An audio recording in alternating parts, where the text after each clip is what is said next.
নিয়ে আপনার ওই দলের মধ্যে লাগান কেন?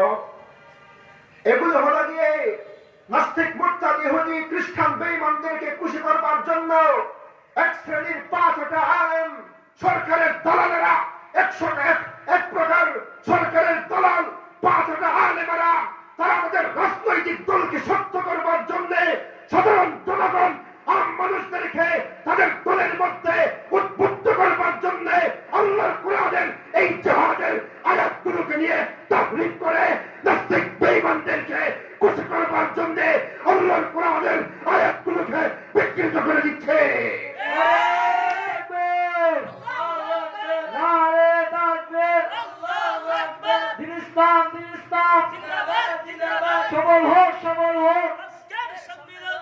মুখোশ উন্মোচন করতে হবে, মুখোশ।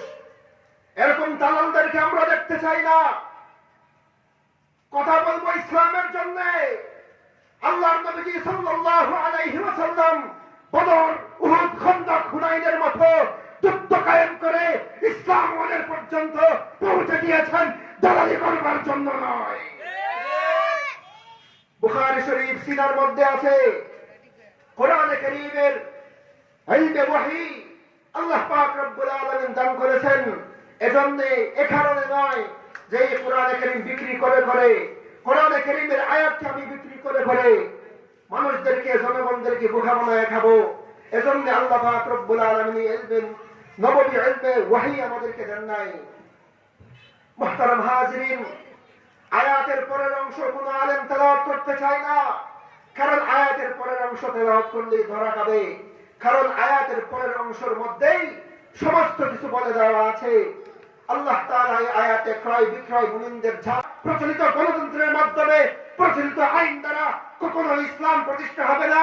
যারা বলেছিল আমরা সোনার বাংলাদেশ দেখেছি, আমরা কত রঙের বাংলাদেশ দেখেছি, এবার আমরা ইসলামের বাংলাদেশ দেখতে চাই, গণতন্ত্রের মধ্যে থেকে ইসলামের বাংলাদেশ দেখতে চেয়েছিল কিন্তু দেখতে পারে নাই।